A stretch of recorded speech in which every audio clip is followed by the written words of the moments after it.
Hey everyone, welcome to my channel. Here on the Sheenapreneur channel, I share information about government contracting, veteran business content, and other business tips.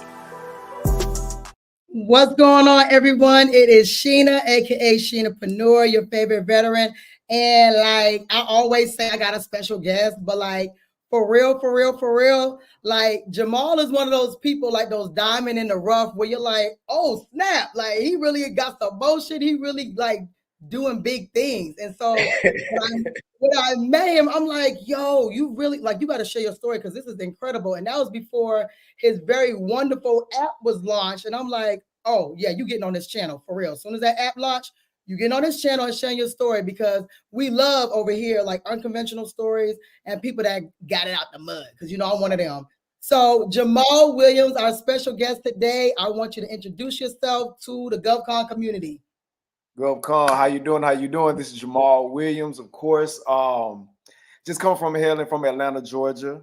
Started with photography, around 5 years ago. Within the first 6 months, I contracted out with Forbes and Wait. Oh, okay, my bad. I saw. My bad. Hey, look, I thought you wanted to Y'all be trying to get a whole story in 15 seconds. Let me slow down. Let me slow down. Okay. Okay, so born and raised in ATL, which it's whatever. I've been here long enough to, I guess, be okay with that, right? Are you a Grady baby? No, not a Grady baby. No. Okay. Because usually if you're a Grady baby, you almost. I wasn't though. I should have been, but I was. Mike that I had last week was a Grady baby. He had a shirt and everything. I was like, Lord, y'all be doing too much. Okay, so you from Atlanta. So did you start off like as a business owner? Were you, someone who's always been like inclined, or were you just kind of like 9 to 5er? I mean, if we can be transparent on this, right? Yeah. No, did not start off. Didn't have a entrepreneur mindset bone in my body. I came from literally, if we want to use, the terms, I came from the streets. Just started from that side of the map. And, in Atlanta, everybody's kind of hustling, coming up and trying to just find their way. And I went down that road. I went down the street road, doing everything and, anything to get some money. And that led me kind of, basically to nowhere. A lot of pitfalls, a lot of shortcomings, a lot of, just broken relationships that was caused from just living that life. And I had to make a transition. So I started picking up books, actually. You know what I mean? Wow. Just started picking up books. Well, first, let me start by, I graduated from North Carolina State University with my accounting degree. So, let me just let me say that first before I go too far. When people say, "Oh, he just no." I still had a whole accountant out here. Stop playing with us. I had actually worked for Coca-Cola for 5 years. This is all new. Accountant, and just got kind of tired of the 9 to 5 lifestyle, and I, hanging with the wrong crowd, went to the streets, and made a lot of fast money.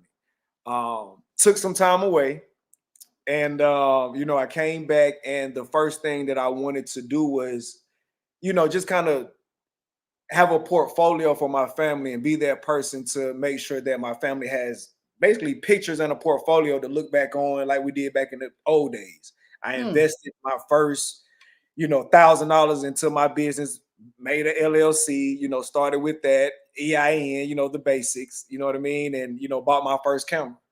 And like I said, within the first 6 months, I actually got a contract with Forbes. Sticking a pin in that.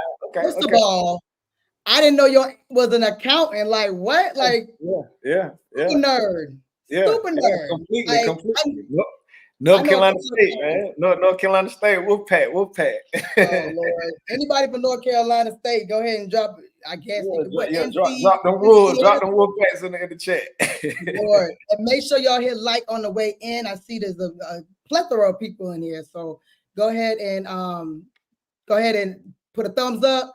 Hit like on the video and drop if you from North Carolina State. So we got Renzel in the building. People's chat with another one. Yes, because this is about to be so good. Because like I said, I'm like on this corporate contracting tip these last few weeks.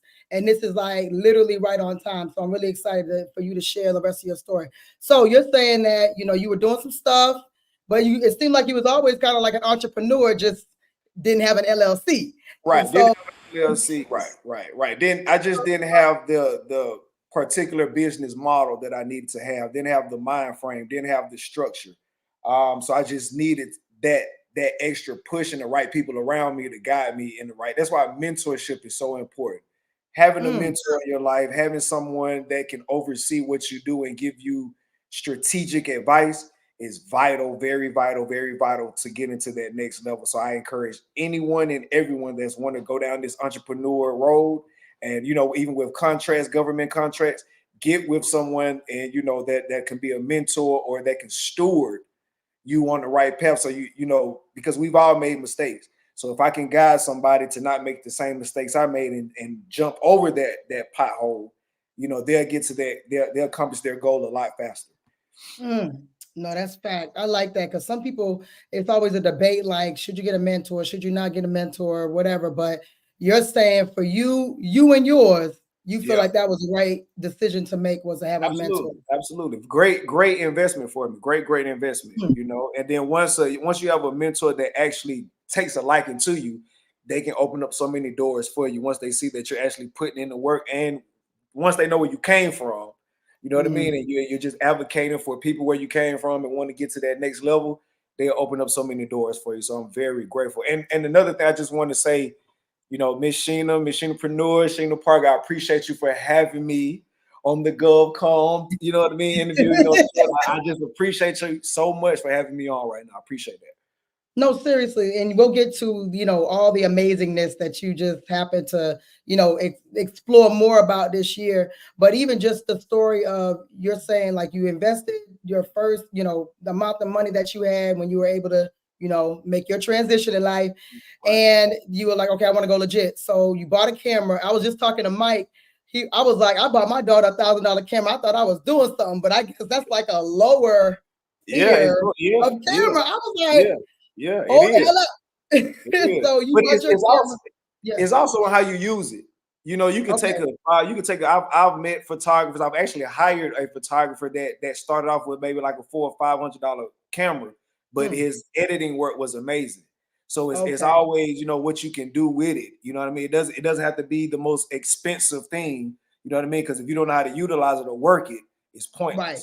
So you know, you know, just starting, that's the main thing. Just start somewhere, and then you'll gradually graduate to something else. So you know what I mean? Just learning just learning the key factors of it. Yep. No, I didn't mean to cut you off. I really like that you said that, because start somewhere is something most of my audience cannot do. Love y'all. You know I love y'all, but I got some overthinkers for real. Like they'll say, well, no, I don't have the $5,000 camera, so I can't start. But you're saying straight up, like, even if you got a camera phone, I started off YouTube with the iPhone XR, okay? And I was monetized with that XR. I was just like, I don't know what I'm doing for real, until I realized, okay, yeah, that's look now. You know what I'm saying? 37K, don't play with me. All right, so then you got your camera.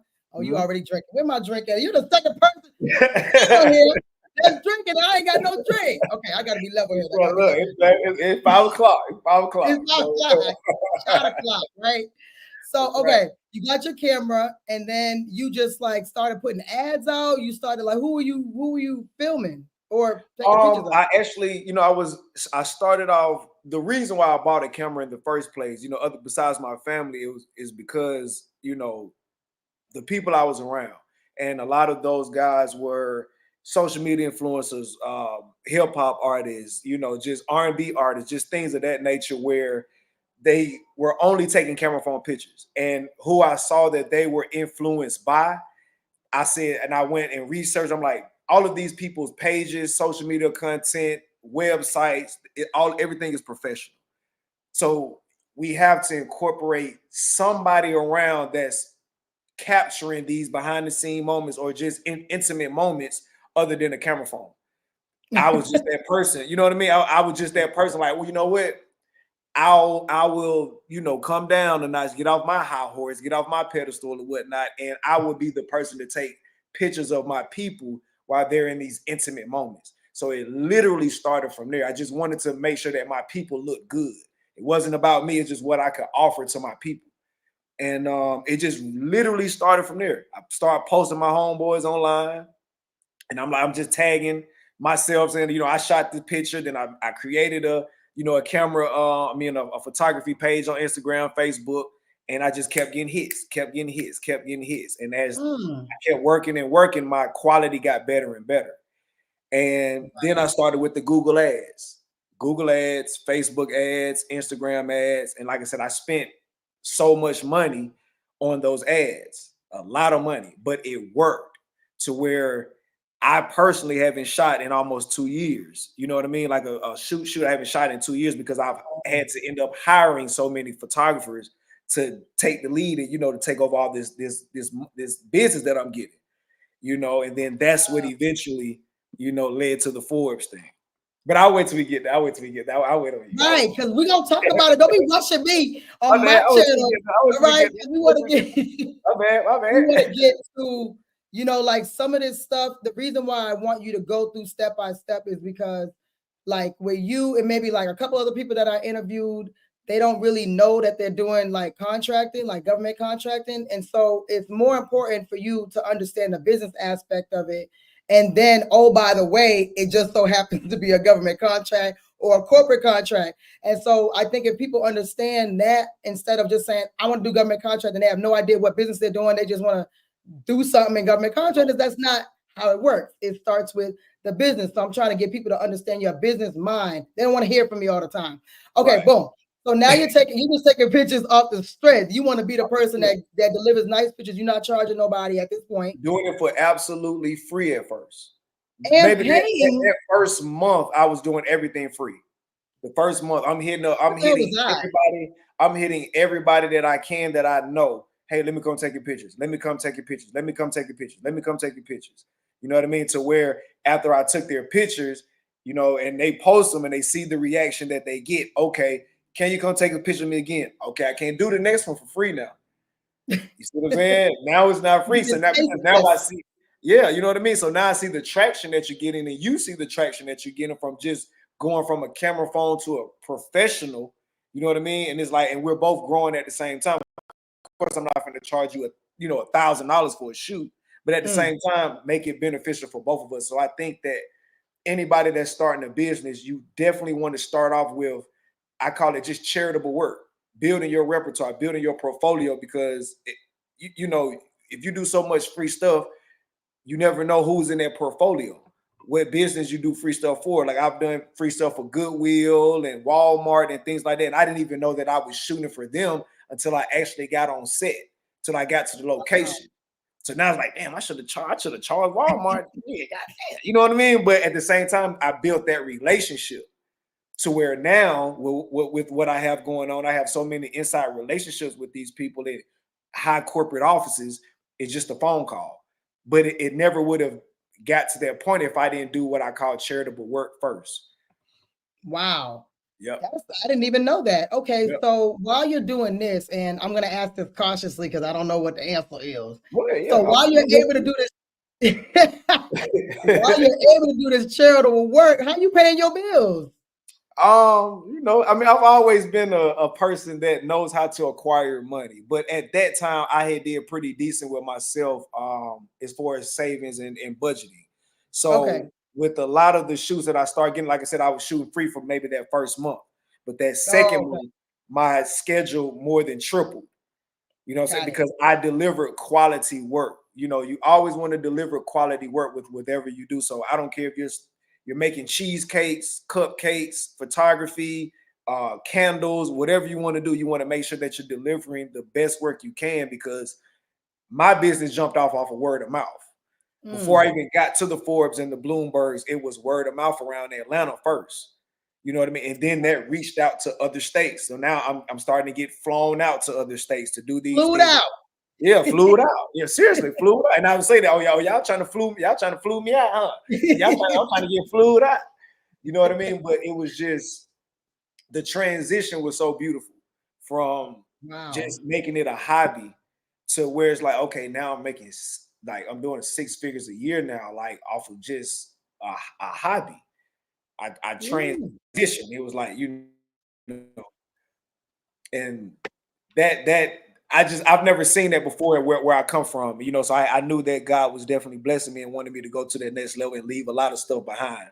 So it worked out in my favor. That's interesting how you're saying that. I don't know if your internet is sketchy or mine. Is that yours or mine? Can you hear me? Yep, I can hear you. It just froze a little bit. All right, there you go. I like how you said that, because you're like, it almost kind of worked out, and if it didn't, you may have reverted. And that's kind of how, I mean, you didn't say that, but you said that without saying it. And like I tell people, I won my first few contracts to make me a believer, because I would have been like, this shit don't work. Like, I've been doing it for 6 months, it don't work. Like, or even a year or whatever. But like you said, it was divine for you, because you know this needed to work. Yeah, it needed to work. I really think that anything I would have stepped out on faith and just started, it would have worked. So it's just like, let me just start. It could have been anything. If I just said I want to start a landscaping business, let me just start it. And if you just put in the work on it, it's gonna work. You know what I mean? As long as you put in the work, don't half-ass anything, it's gonna work. You're gonna see some type of return. Now, if you're going into it bullshit, you know what I mean? You know, lollygagging, not keeping up with your schedule, not contacting people back on time, not delivering on your promises, that will cut you short every time, and then you will see a stagnation in your company, in your business. So you always want to go over and beyond for your customers and, you know, your clients and everything, to make sure that they keep coming back. And that was a reoccurring thing with me. Everybody kept coming back because I'm talking to them very professional. I'm on time. I'm really before on time. Amen. You know, they say, like you say, what, 5 minutes before is on time. On time is late. You know what I mean? So it's like, I've always kept that motto with anything that I do. So that really just propelled me in front of a lot of other photographers that were in my, you know, demographic or whatever, that couldn't understand how I got to that level so fast. They just couldn't understand. Yeah, and they just like, I had to break it down to them like, hey man, just be consistent. Y'all not consistent. Y'all not working. Y'all not trying to build a relationship. Y'all just trying to chase the money. The money's gonna come. Just do the work. Do the work. The money's gonna come. Do the work. You do the work, and you'll see everything flourish out. Boy, when I tell you it's really the truth. It's the truth. It rings so true. Like, 2 things you said. Like, if you do the work, it's gonna work.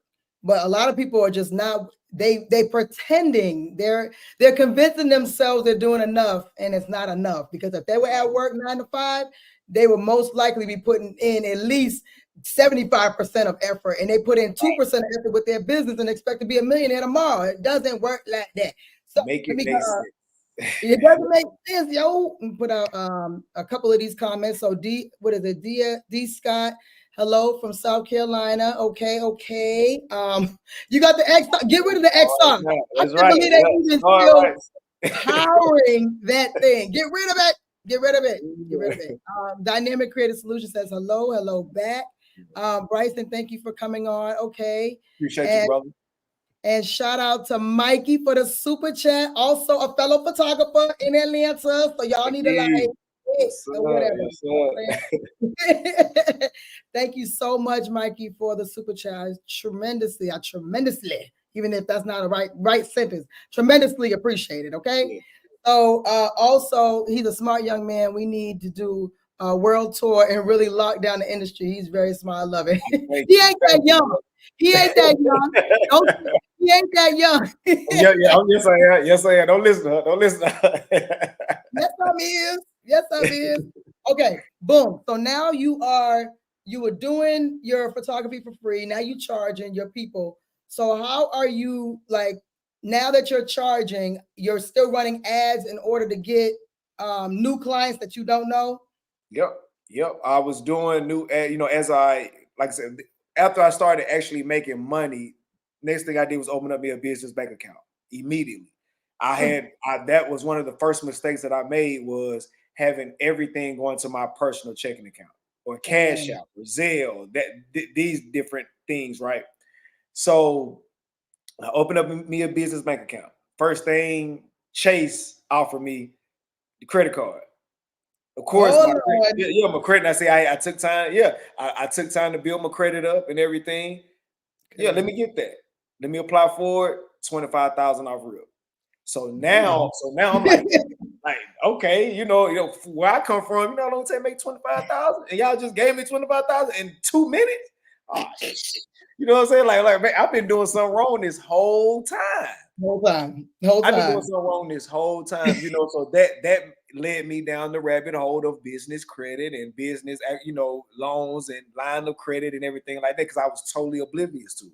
I knew about how to manage my money, but I didn't know how to manage other people's money. Right. You know what I mean? So it was a big difference. So I invested that first 25. I didn't even utilize the first 25. I think I utilized maybe 5,000 and went straight to ads. I didn't buy any new equipment. Everybody was trying to get me to upgrade my equipment. I said, no, I'm going to go straight to ads. I'm going to let other people upgrade my equipment. I'm not going to upgrade. I'm going to let them do it. So I went ahead and did that. And I'll say within that 4th month, like I said, that's when I started getting contacted by major corporations.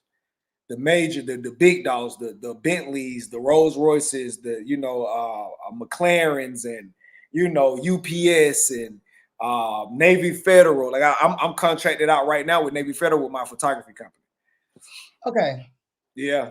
All locations, every location. Yep, every location. So why were you different? It can't just be because you were on time and you ran ads. Why were you different? What were they telling each other? Were they in a $1 million round table, $1 billion round table? Like, hey, you need to work with his company.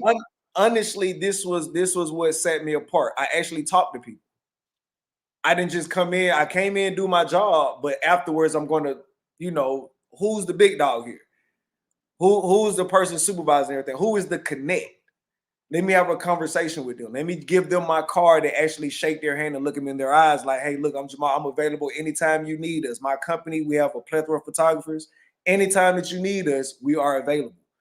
I made it a point to let my clients and potential clients know that we are who you need. Even if I may be the worst photography company in Atlanta. You see what I'm saying? But I'm going to make you feel like, hey, no, we are the first choice. We the people that you need. And I got the portfolio to prove it. You know what I mean? So just go on my Instagram, or I'm showing it to you right here, or I can just airdrop everything to you. It would just, so I utilized every resource that I had in order to pull potential clients. And I don't know if I'm favored or just blessed, however you want to put it, but I always was in the right rooms with the right people and was able to connect with that right person at the right time. But if I never would have put myself in those rooms around certain people and actually opened my mouth to connect with people, I would have never, transcended past everybody that fast. A lot of, like, just say we go in photography. A lot of photographers will just go in, do the shoot, get paid, and leave. Yeah.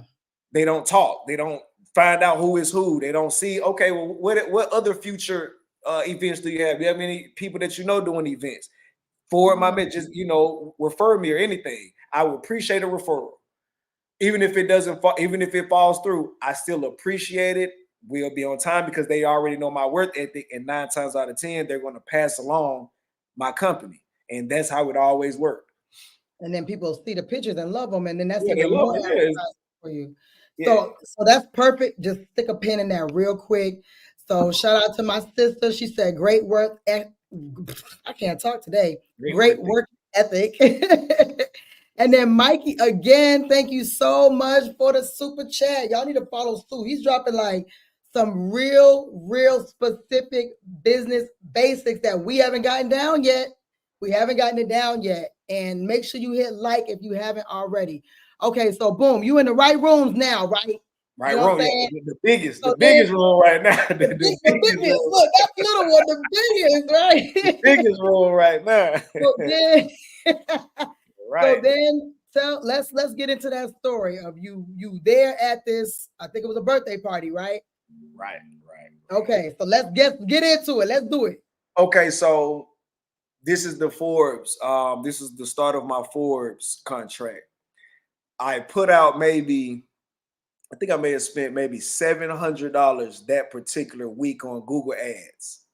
And I always structure my company to where, especially with my ads and website, that I never wanted people to be able to tell the race of the company, because that'll deter a lot of people. You know what I mean? So I made it very fluid. I have, Caucasians, Asians, Hispanics, Blacks, everybody on my website that my company has personally shot. I was contacted by an individual that needed a photography for an 8-year-old birthday party. Now, cool. Come, I pull up, I book it, you know what I mean? I accept the booking or whatever, and I pull up to the house. It's a gated house. The house is gated, not the community, the house is. So now I'm like, at the Bel Air mansion. You know what I'm saying? They don't pull, I don't pull it up to the mansion.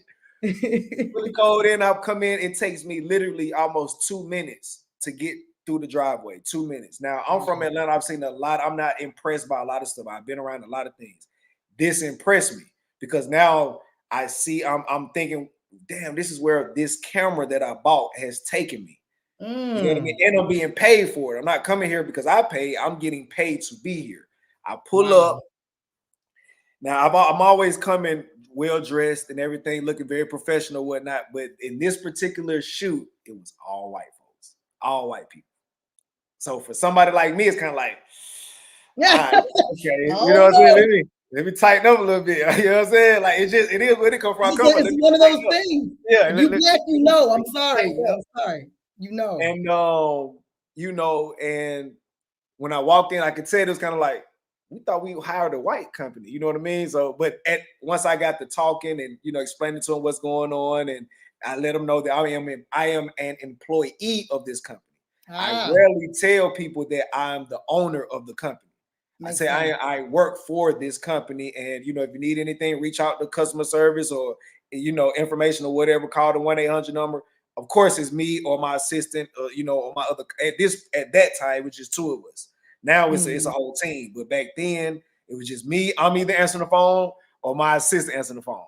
So they thinking that they hired a white photographer. I pull up, I tell everybody that act like I'm not here. I did an amazing job. They love me, whatnot. And the guy that booked me, he was standing out on the balcony, just overlooking this amazing view. So I'm like, damn. I said, let me go out here and talk to him. Like, that's just what I do. But I was initially going out there to talk to him just to say, hey, I'm through. If you need anything, if you need any future events, I'm available. This was a great event, great birthday party. Your son looks amazing. The pictures will be to you in 24 hours. That's my thing, 24-hour turnaround. Wow, that's another key factor right there. 24 hours. And I've always delivered on my promise. So, especially a paying customer, like that has to be taken care of. Right. Once we got to talking, because I could tell he was a little tipsy, so he asked me about my story. So of course I'm looking at this house and everything. So I'm like, all right, let me give him my story. You know what I mean? Like, I'm just trying to figure out what's going on and who is who. Give him my story, and he was just so impressed. He was just like, man, like you made it here and you just started shooting. And then he was like, you don't know who I am, do you? And I'm like, no, I was just booked. You know what I mean? Yeah, I don't know who you is. You know what I mean? Like, how would I know who you are? He's like, I'm executive over at Forbes. So I'm like, okay, cool. Like, all right. I mean, please let me know if y'all need anything. I'm here. You know what I mean? If you have any future events, but I made sure that I included, if you have any events, headshots, meetings, commercials, I went down the list of what we offer. And I said that my company would be able to beat any price that you guys have. I know that's stuck in his mind. Yeah, I threw it out there. I said, you know what I mean? Because even if I had to go down on my price, I wanted to secure this contract. So that impressed him. Next thing I know, he said, before we went off, he was like, what you doing tomorrow? I'm like, well, I got a lot of bookings tomorrow. He said, well, I'd like to have a phone call with you. I would like to talk to you about a potential, situation for you. Sure, call. Give me a call. He said, give me your email address too. Gave him an email contact. So before that, wait a minute, before you go on. So when he was saying this, were you like, hell yeah, I'm about to be rich, bitch? Or you kind of like, whatever? Like you I just don't like to put, the cart before the horse. yeah. I want to make sure that it's already secured, before I just jump out there like, oh, I'm working with these people, I'm doing this, you know what I mean? Because you'll block a lot of your blessings saying things too early. You know what I mean? You like to claim and manifest things, but at the same time, you don't want to sabotage anything. So I like to keep everything like, listen, I have an opportunity. Like, I'm glad I had this opportunity. I was just thankful for the opportunity. Just even have a conversation with somebody at that high ranking. Yeah, no kidding. Once he got my information, and I woke up that Saturday morning, I'll never forget, it was around like 11 o'clock because I had a long Friday night. So I'm like, damn, 11 o'clock. Yeah, I woke up Saturday around 11 o'clock, but I had bookings all that day. So I was getting up rushing. I happened to check my, the business email. His name is Mr. Wilson, James Wilson. He ended up going ahead and sending me a 5-year contract with Forbes. So he just gave you the contract after this one conversation. Literally. Everybody ain't able. Everybody ain't able, Jamal. literally. 5-year contract, with everything detailed on exactly what they needed at the time. I need a clap. Look, stop. I need somebody to put clap in this damn chat right now. It was a conversation. And some of us are afraid to talk. He's not a vet, by the way, Seattle man. He's not a veteran. So whatever you got to say, he's not a veteran. He just had a conversation. You came in late. So making assumptions. But like, yo, everybody ain't able. I need some claps. I ain't even gonna move on. I need some claps because what? Claps because that is a conversation is what got you. Literally. And not being afraid. Like there was so many things in this process that you did that you had that people would have just stopped. I don't have the right camera. I don't have the money for ads. I don't have this. And then you even with the credit, you're like, I don't even know anything about credit. And you're like, well, let me just see if I can get the credit card. You know how many people say, Sheena, should I go get a credit card? I don't know. How do I know if you should get a credit card? Right. It's on you. Yeah. Right. So I just had to get that out because all these things that you're saying is like literally unafraid. And like what did Keisha Blackson say? Closed mouth don't get fed, baby. That's right. Look, they're just people. And you weren't even another thing I'll also say, even with communication, you got to have transparency. Be transparent with what you be honest. Don't sell people dreams, because you sell one person dream, word travels. And if you don't deliver on that promise, trust me, they will let the next corporation know. And you don't want somebody like Forbes tainting your name and your business within the industry. You know what I mean? So I knew that I had to, and he felt that. Like I said, I arrived. I think I arrived 15 minutes earlier just to scope out what I'm looking at, what shots I need to take. And he was impressed by that. For like, they were like, yeah, you early, ain't you? I'm like, yeah, I need to make sure that we get the right shots, lighting and everything before the sun goes down. Let me make sure I get a lot of people before the crowd comes in. It's just more so about being extra on top of your crowd. Just and it doesn't matter what it is. Yeah, you always want to impress your clients. Just impress your clients and have transparency. Don't go to them lying. And then you just started. So it's like, how did you even know? I would say if it were my guess, it's like, how would you want to be treated if you were hiring someone like a plumber or whatever, like whatever it is? Because I always use like facilities because that's what I do. But like if whatever you're doing, whatever you're hiring for, be that person if you're going into that industry. So you didn't even really know necessarily that you need to show up early, but like show up early. Like, why not? It's easier for you to understand what's going on if you're there early before the time you're supposed to be there. So that's just like basic stuff that people just are not getting. So ARW. I'm sorry, go ahead. I'm sorry. No, people don't get that for real. Like, is that a common thing? I love y'all. I don't know. I don't know. I'm literally asking, is that a common thing that I guess that you run into, that people don't use good work ethic and things of that nature? Now, I also hire people. So I'm not just talking about out here in the free world. I'm talking about people that I know, and other people will never know the BS that I had to deal with them hiring them under my company as a subcontractor or whatever. So, I mean, those basic things that are like make sense to us: be early, do this, do that. Talk. Like those Right. things are Talk. normal for some of us and not for the rest of us. And that's okay because we're all working and striving to do better, right? So that's the name of the game. So networking is key in business, absolutely. And again, Mikey says he's going a long way in life because he has ethics and morals. Good job. Yes, absolutely. Okay, so now you got the contract, and you wake up and your eyes is like this. Yeah, already. And even What? once I read it, it still didn't set in with me. It did. I didn't let it be like, oh, I made it. I'm on top now. I made it. I'm with Forbes now. That didn't set in till maybe the 10th shoot. You know what I mean? Photo shoot I had with him. You know what I mean? Because I didn't believe it was real. You know what I mean? I'm like, okay, he's just saying this, and I'll probably be shooting one time a year or something like that. It was like, oh no, like no, we utilizing you, we utilizing your company, we utilize it. And it's like whenever Forbes has any event, they need headshots, behind the scenes shots, just anything in Atlanta, they utilize my company first. So it's like if anybody is familiar, like with government, it's like an IDIQ, but he was the only one on the IDIQ, which is rare. Like this is why this is so important to understand. Like government, well, federal, local, and corporate, they're like the same but different.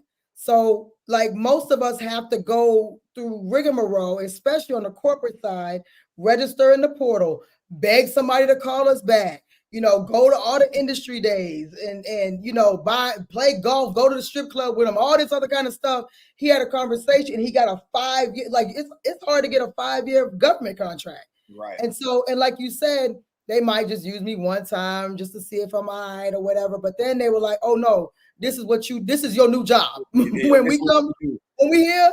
You said you want to be utilized, we about to use you. The bejesus out of you. In a good way though. Yeah, in a good way. And it was like, I said, utilize me. Utilize. And I'm like, utilize us. Because I had a team at that point. I'm like, utilize us. And it was overwhelming, but it was a good overwhelming because it made me step it up. It made me realize. You had to buy your camera? No, I actually didn't. Not that's like I hired people around me that had better cameras. I didn't need to personally get a better camera because I was satisfied with the work because I knew what I provided. But at the same time, it's like, but let me hire somebody else that has knowledge on the better cameras and this and that. They can just teach me and I can use their camera. I'm knocking out 2 birds with 1 stone. Instead of me going and paying $10,000 for a brand new camera that I probably wouldn't use like that. Let me just hire somebody that already has the camera and they can teach me how to use it. And then potentially, if I need to use it myself, 9 times out of 10, they'll let me use it. Because they're an employee of me. You just make it sound so simple. I mean, but I believe in simplicity is key. You know what I mean? So I go into if it's not simple, if it's not like, it's not, black and white, I don't really want to do it. It's like, I don't want to be having to figure out is this turquoise or blue or mountain blue. And I don't want to have to go through all that. That overcomplicates things. You know what I mean? Because you know what I mean? I don't really have the patience for that as of yet. So if it's not already black and white and simple, yeah, you know what I mean? 9 times out of 10, I'm like, I'm okay. I'm okay. I'm not scared of hard work. Let me, stand on that. I love hard work, but I don't like to overcomplicate things. That's like Warren Buffett. And he's like, if I don't understand it, I ain't doing it, even if it is money in it. And I think that's important for people to know too. Like I have people call me and say, oh, this not the specific one, but because I don't want to call anybody out, but they're like, I want to build rocket ships for government contract. And I'm like, have you ever built a rocket ship? Like what? Why is that the first thing you go to? Like you can't, because it's $100 million. Okay, but can you build a rocket ship? Like go back to what you can and can't do.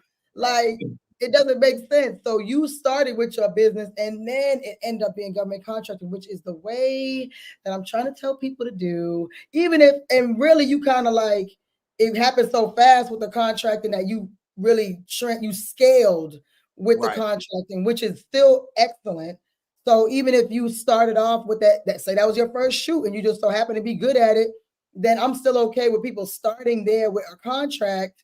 But you gotta have the business already, not just like you wandered into this to this mansion and you're like, oh, I can take pictures for you, and you ain't never took no pictures. No. It wouldn't. It definitely wouldn't work that way. No. I came in that, like I said, that's what was impressive to him. And once I told him that I was the owner of the company, okay, yeah, that he really was like, oh shit, oh you got me. You know what I'm saying? He's like, oh shit, you got me. I said, you know, I mean, I can't just, you know what I mean? I have to still play it because I said, look who I'm around. And he's like, yeah. I said, look who I'm around. You know what I'm saying? He's like, oh, I get it. You know what I mean? And once he figured out how I ran my company, that's when he offered me the Bloomberg contract. Okay, so you got the 5-year contract. They working you because you got I'm being worked. I was being worked. Me and my team, we were working. We were working. Like, yeah, we were getting. They're like, hey, but the money. Share that. That's what I want to know. At least give us one figure, either the shoot, the total contract amount, or something. We need something. I was doing headshots. I would do when they had like conventions down here and their executives or, you know, just colleagues needed headshots. They'll come in 20 a piece.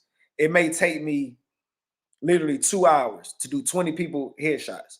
Mm-hmm. Instead of me charging by the hour, I'm charging by the head, by the person. Right. So I'm charging them $1,200 per person.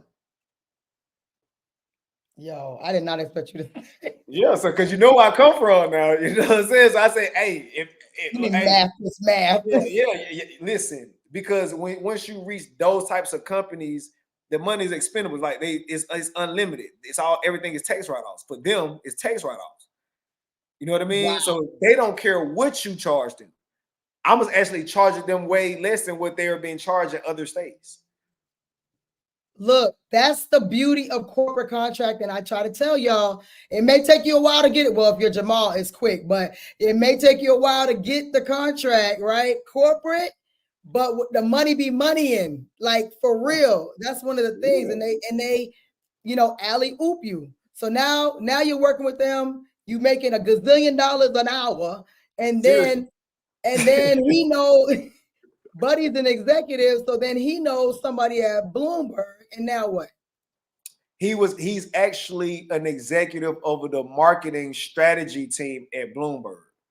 So he's a dual executive on both sides on Forbes, because they coincide, they're connected some kind of way in the back office. You know what I mean? And he works both of them. So he's like, okay, we're building the Bloomberg office down here too. You might as well take that contract too, if you can handle it. Yeah, if y'all already paying me like y'all paying me for Forbes, I can handle that.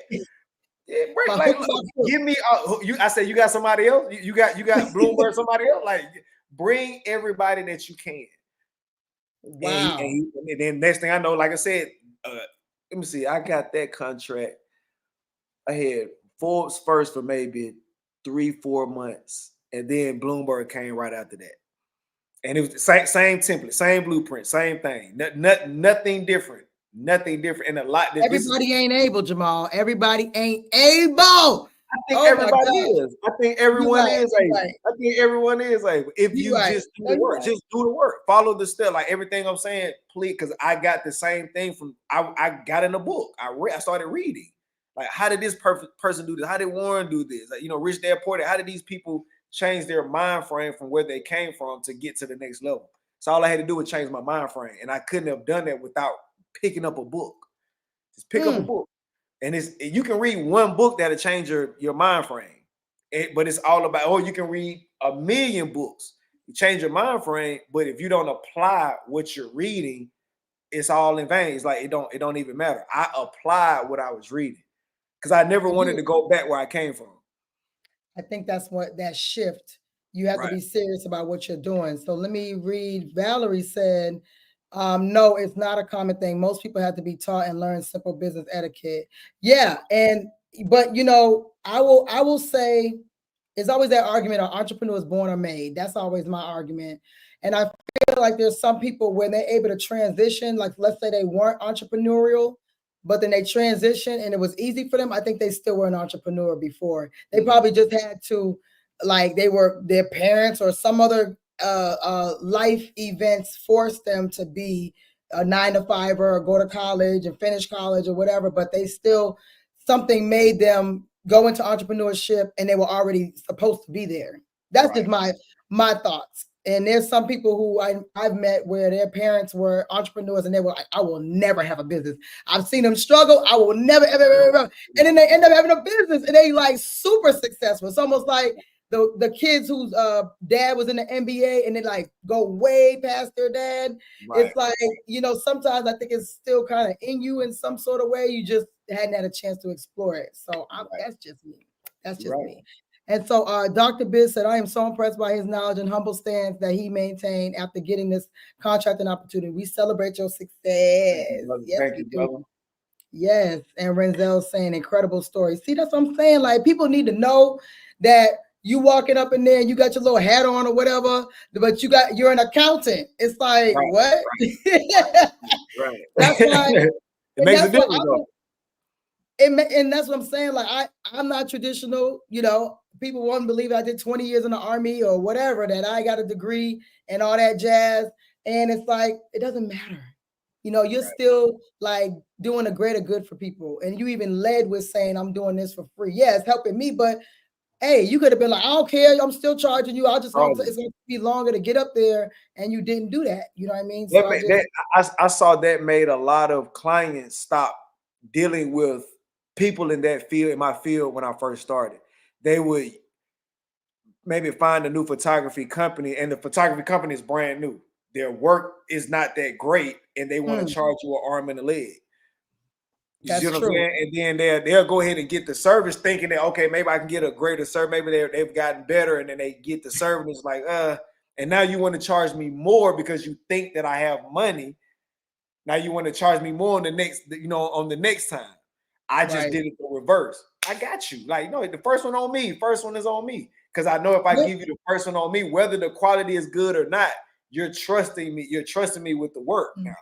Now, when I deliver that the work is good, now you go. I'm a lifetime. I got a lifetime client now, because they're gonna always remember. Man, Jamal gave me my first shoot. Man, the first time I booked him, he did it for free, and he was pretty good. So now, when kids get married, maternity shoots, birthday shoots, one family, I would get hired out with one family 10 times a year.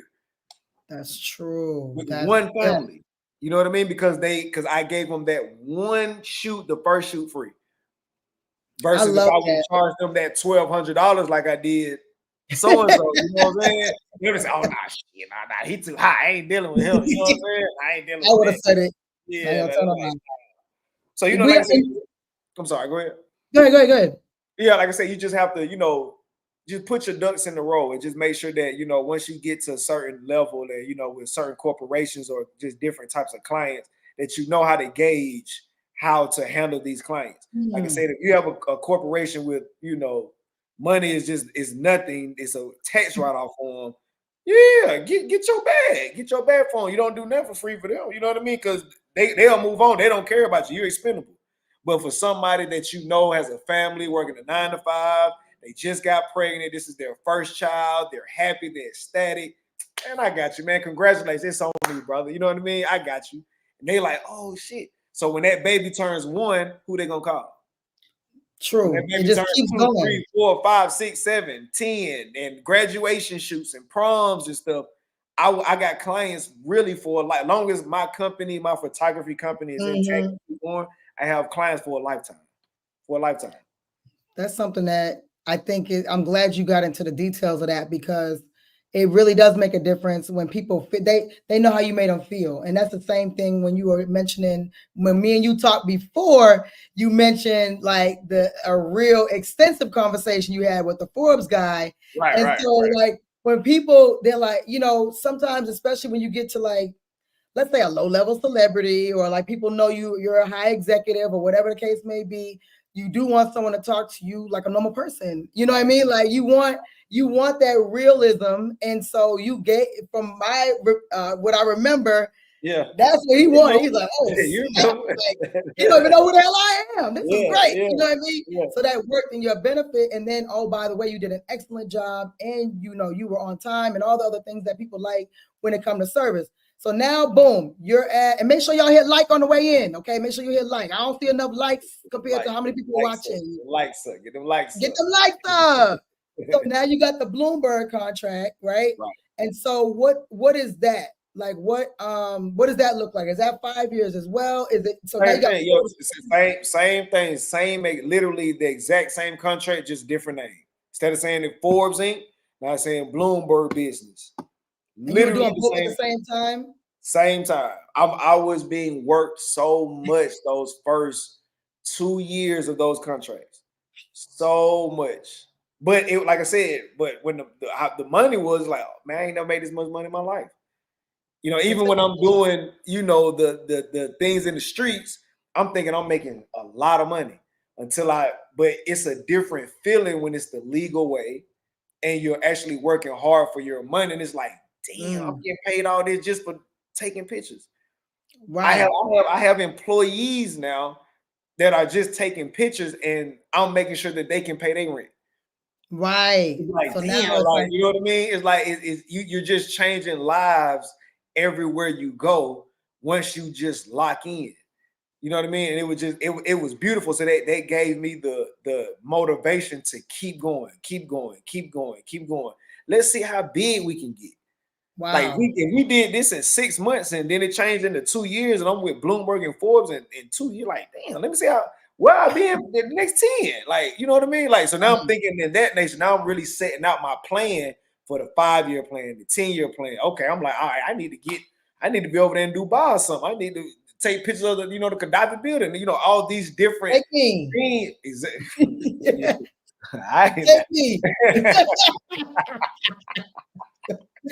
Anyways, yes, if you go to Dubai, let me know.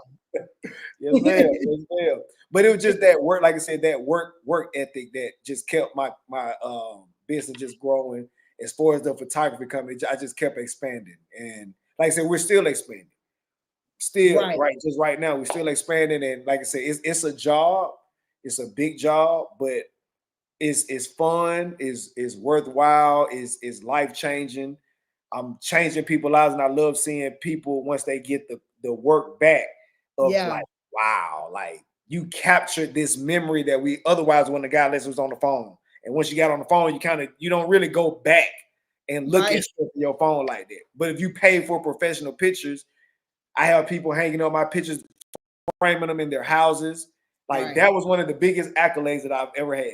Walking into one of my friends' houses, and she had a picture I took of her when I first started, blew up in a frame on her. I'm like, wow, like I did that. Like, damn, that's crazy. That's crazy.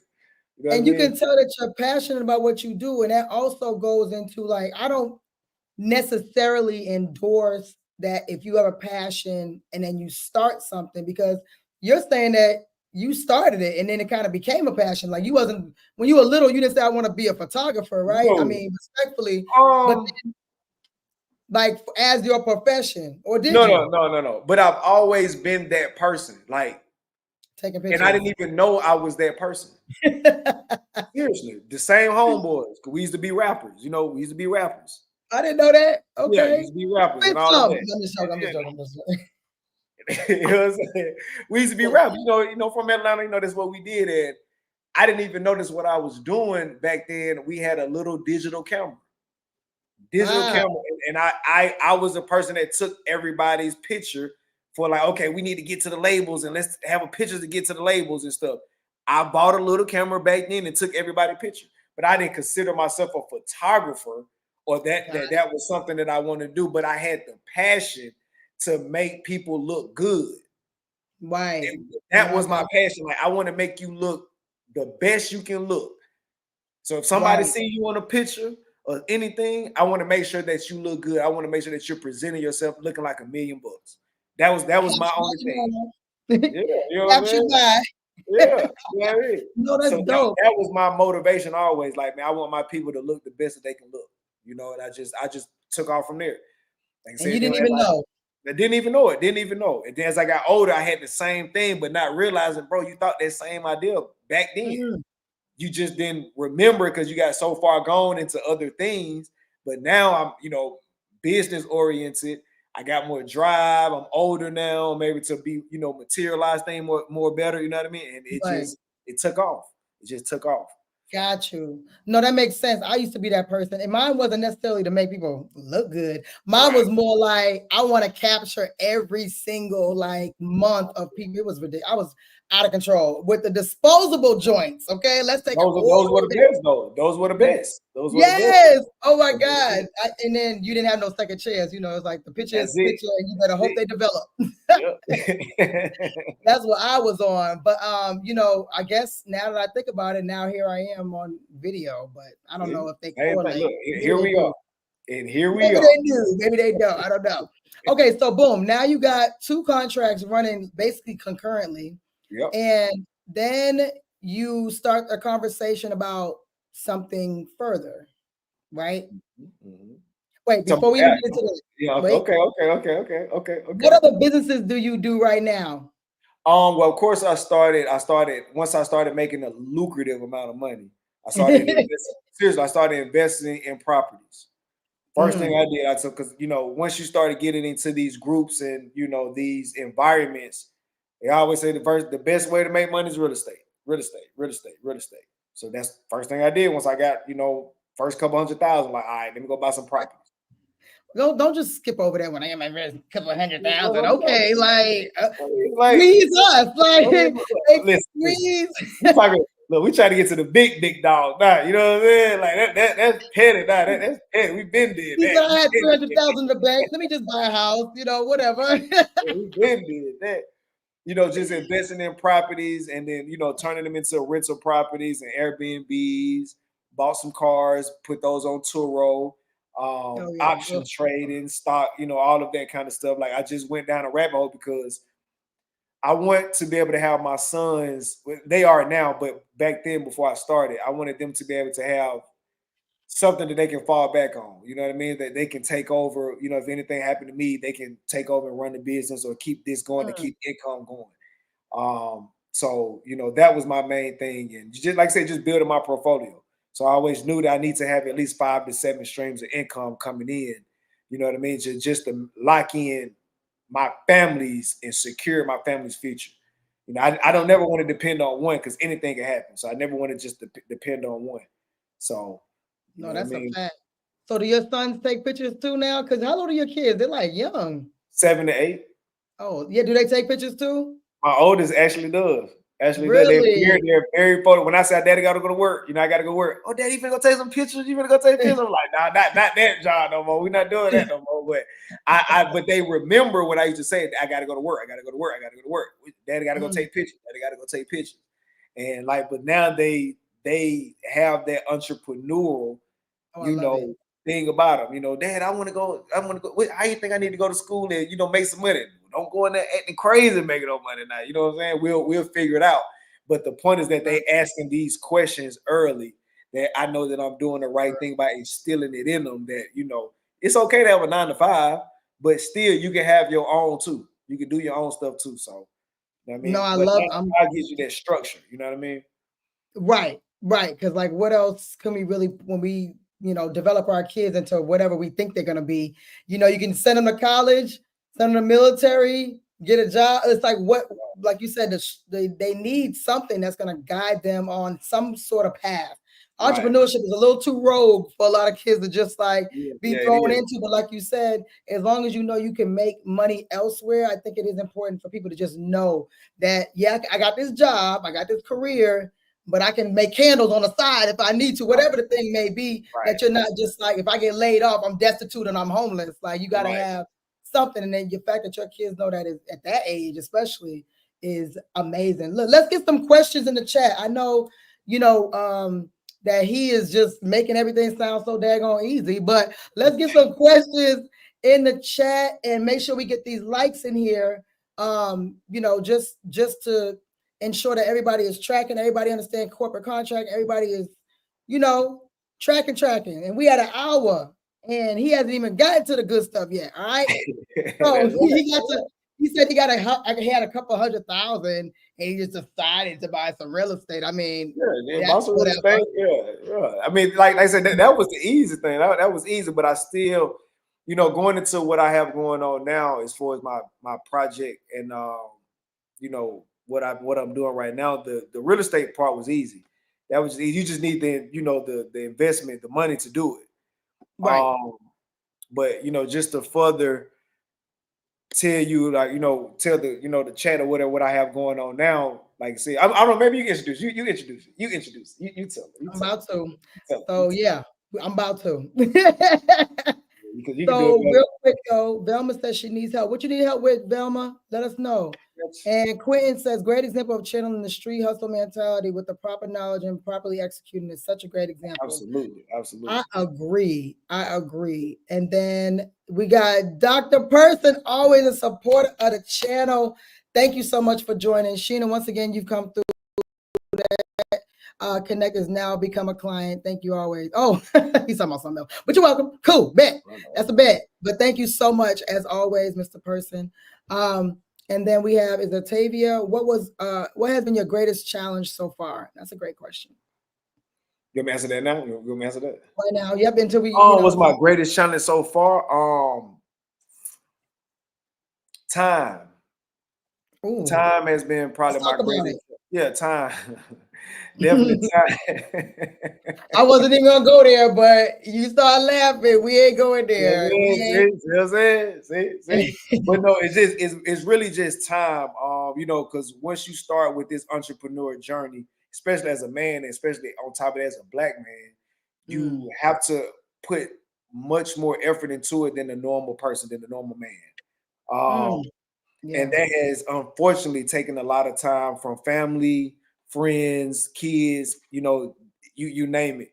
That has been, you know, one of my greatest challenges is balancing work life and, you know, personal life. So like right now, I really feel like I don't have a personal life because I'm so focused on, okay, this 10-year mark, you know what I mean? Next 5, next 10, I need to have this set up. So my mind is like, once I get to 45, 50, then I chill. Then I can start my personal life. But like right now, it's like I'm on go mode. Even though I know that I need to kind of change that. You know what I mean? So I'm working on that. I'm working on that a lot. I'm working on that. And you know, so you know, I think that's been one of my greatest challenges, just maintaining a personal life with time. I think that's been a challenge. They always talk about like the work-life balance. I'm like, there's really no such thing. Something's going to be sacrificed, even if it's you. And then variances of you. It may be your health. It may be your self-care. It may be your, like you said, your social life.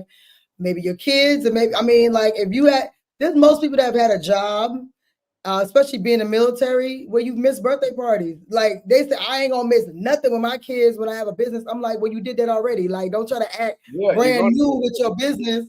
And most of the time you have to, It's a sacrifice. It's really a sacrifice. It's a sacrifice. And like, you know, you got to be dedicated. And he's given several examples of sacrifice and being dedicated.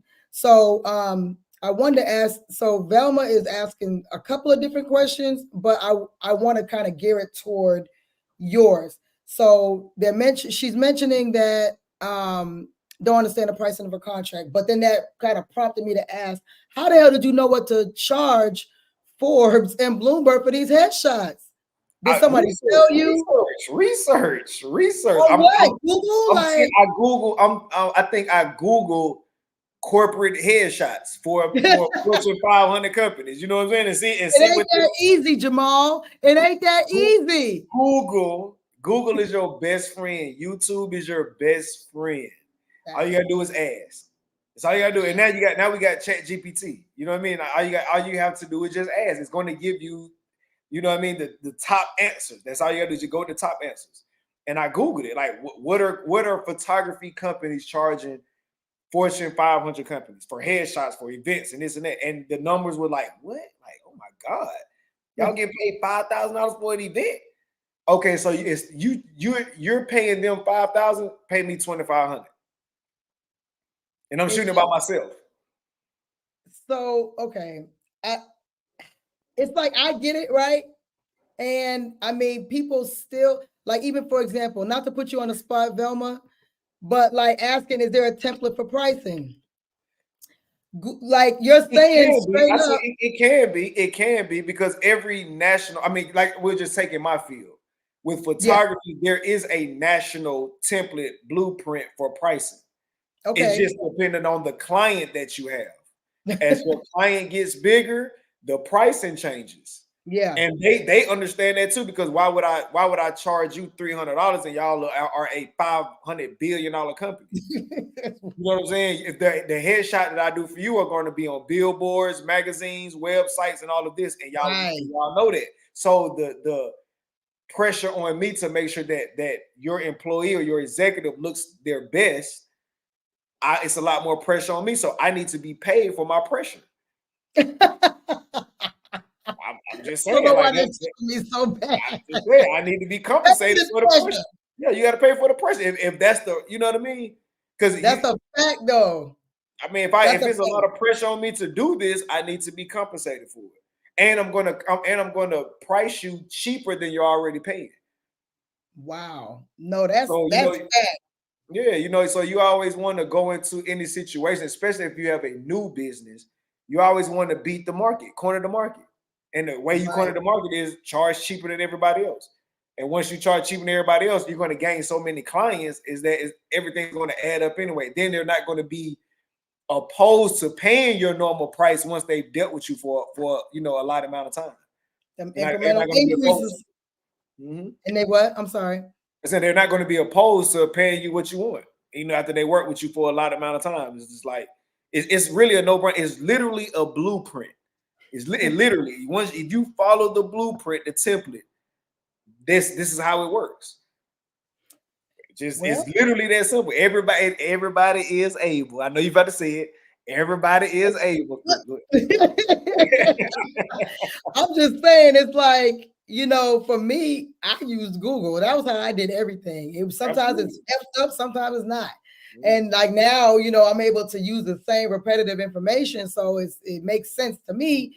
But when people ask me, pricing killed me for the first 2 years because I'm using other people's pricing. I'm using my subcontractors' pricing, and then we were pricing ourselves out.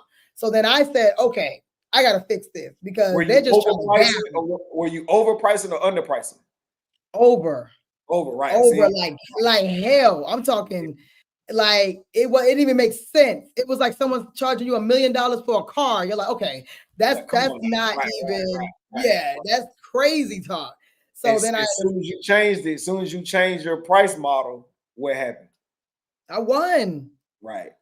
I won. And then of course now it's like I'm not going to be the lowest price. I'm going to make sure that we got, then you kind of just balance it out. You won now. You don't want now. You want to be. I got me a couple of dollars, you know what I'm saying? So I'm like, pay me my money. Pay for this pressure. Yeah, that's right. Pay for this pressure.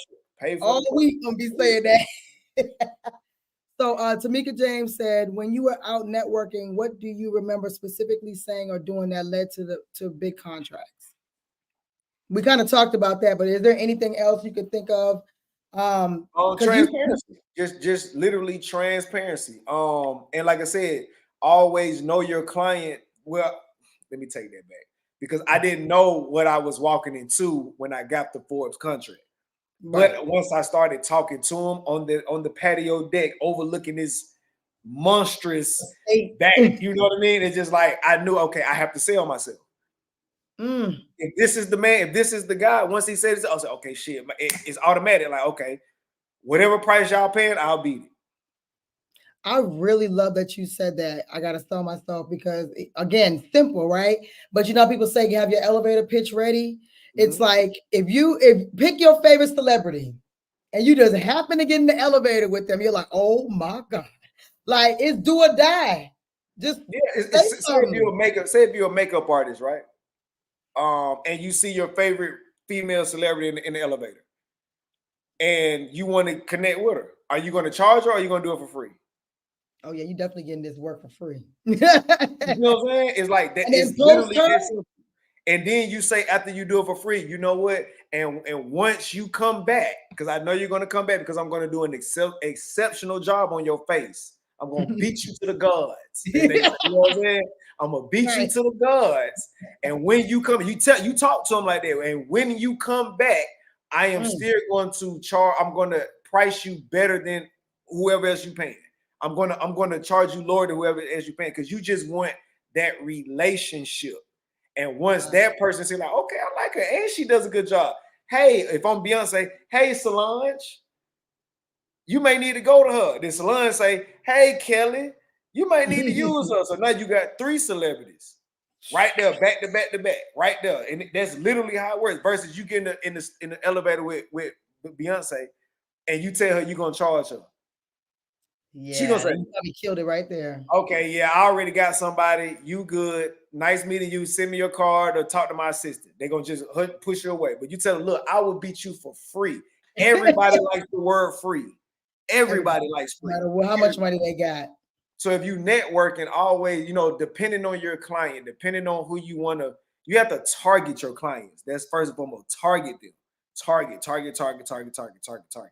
You want to be at networking events. You want to do these things, but you don't want to oversaturate yourself where you just pitching. You want to be organic. Like I'm literally having a conversation with you, but hey, look, this is what I do. Hey, you know what? If I'm a stylist, you know what, man? Let me style you next week, man, with next event. Let me just style you. I got you. I got a couple, consignment shops that'll give you this, and you know what I mean? Let me style you right fast. And you just do it for free. And once they go into that event, by you styling them and everybody giving them compliments, what you think they're gonna do? They're gonna remember you. Yeah, they're gonna call you the next day and be like, hey, look, everybody love what I had on. Can you think you can style me for this next event? What you charge? Okay, well, shit, I ain't gonna charge you $1,000 like I do my red accounts. You know what? Because I like you and you're one of my favorite celebrities. I'll charge you, half price what I do. Long as you refer me. And yes, and then you got to give them that call to action, right? You refer me, I'll give you half off. These are still humans, right? Even whether it's a celebrity, a procurement officer, these are still humans. They still put on their pants one leg at a time. So you still got to kind of relate to them. And a lot of them, like especially in the corporate world, they do not want to be pitched. Like I sat through 2 weeks, intense weeks of corporate contracting with VIP and then the NMSDC. I am more corporate savvy than I've ever been in my life. They do not want to be pitched. They want you to talk to them. They, like one guy was very clear. He said, I like golf and I like going out to eat. That's all I don't want to talk about nothing else. I want to talk about golf and go. So you know what people should have been doing? In their phones, seeing what's the best golf clubs, what's this. You see what I'm saying? So when you walk up to them, hey, what you think about that new Superior golf club that they sell? So he would have been like, oh shit, damn, let me talk to you. Yo, I need a clap for that one. Yeah, I need a clap. I need that's hustle. That's hustling. That's where we come from. That's hustle. It's hustle. You don't always have to use hustle for illegal activities. Hustle is a broad word. You can use hustle in any like any industry, like anything, you can use it. So Jamal said he can sell salt to a slug. Listen, but look, on the thing. But like the stuff you're saying is like the things that people are they're so rigid and so afraid that they don't even think about that. Like I didn't even think about that quick. Like, okay, not just let me take you out for golf. Can I take you out to golf? You're like, nah, what's up? Do you like these? Because then he's like, you're not obligating that person to go anywhere with you at that moment. You're just showing interest in what they just said they're interested in. They said, we're not talking about business when we go out to eat or go and golf. But if it comes up, and I'm like, you're at a supplier diversity event. Why are you here if you're not saying, I want to give you business? But they don't want that. They don't want you to continuously to pitch. They want a relationship. Most people want relationships. Facts, yo.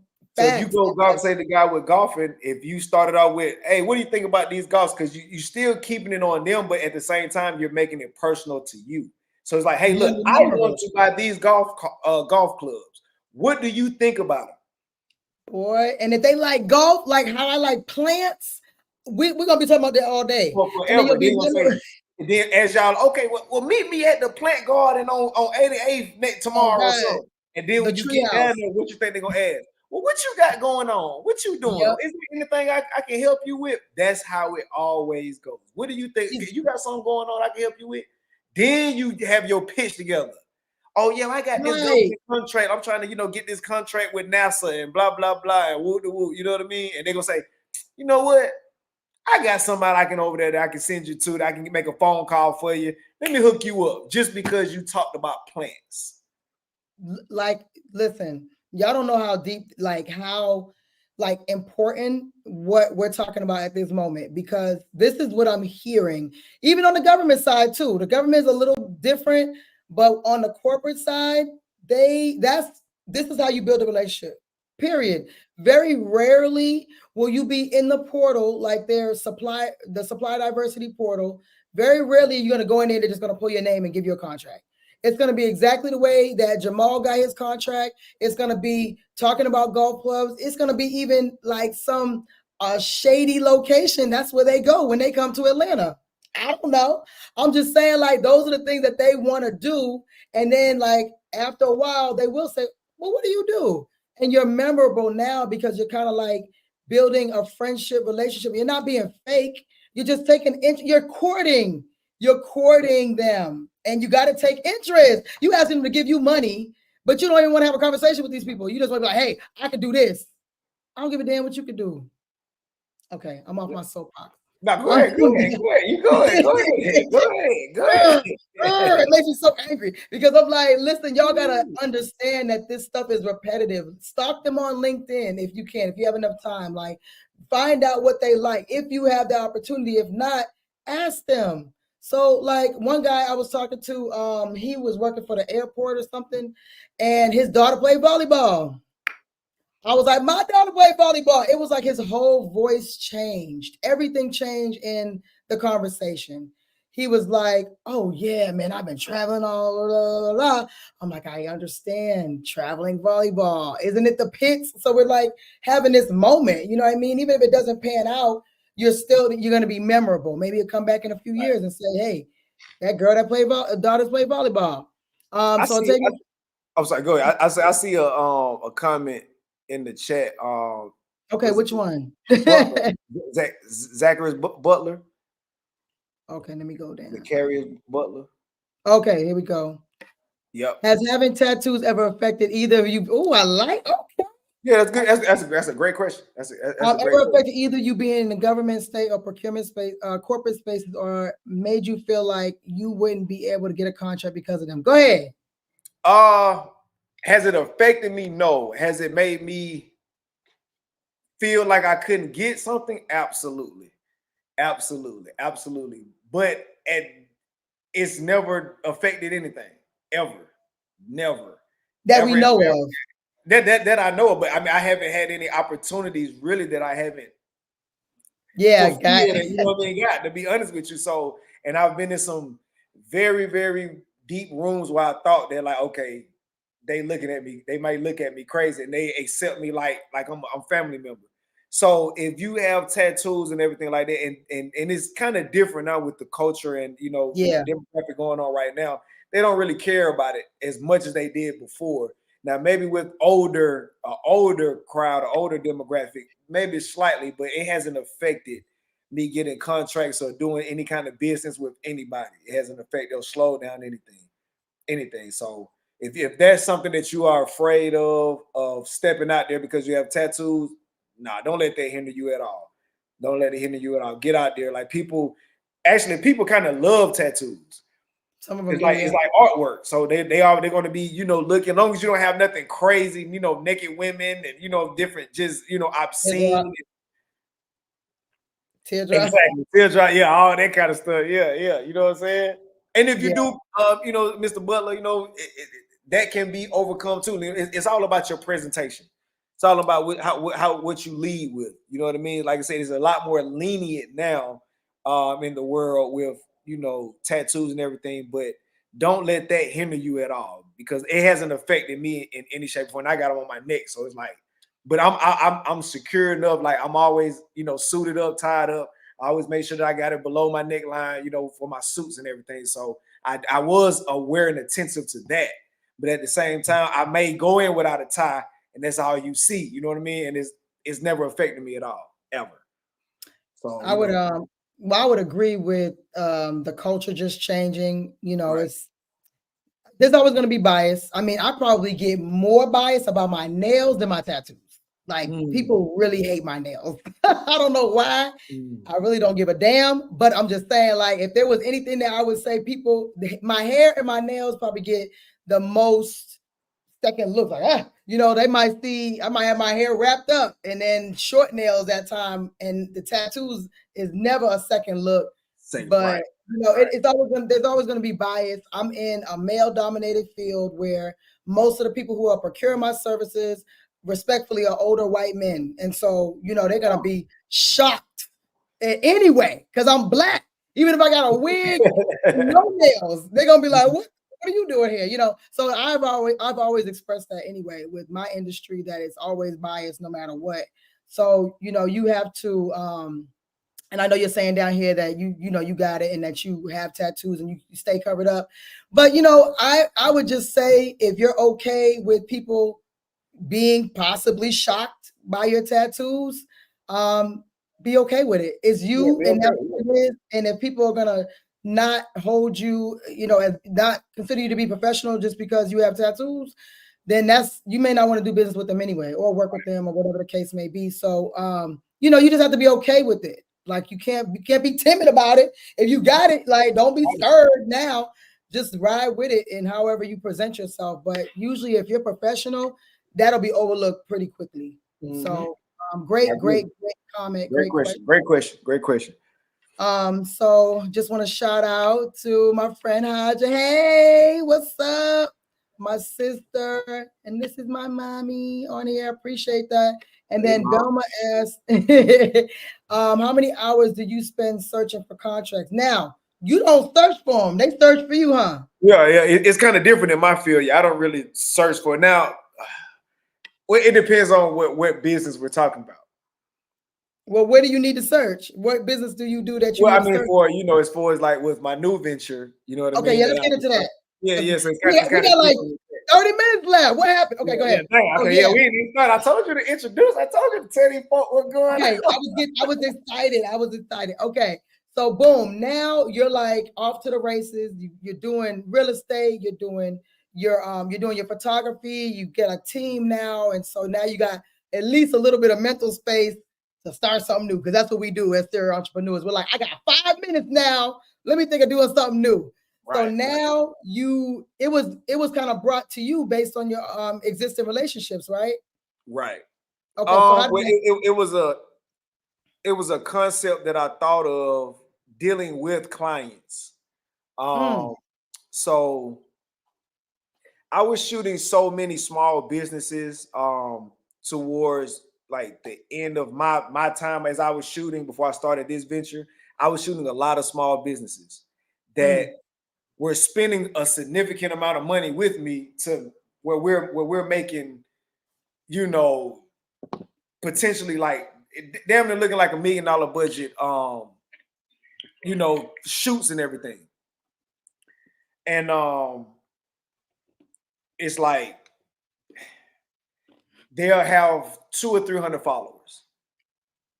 You know what I mean? So we'll shoot these big budget, you know, shoots and videos and commercials and everything for their small business and their products and their services, but they only will advertise on social media. It's like you only got 300 followers. So who's seeing you? Who can see your advertisement?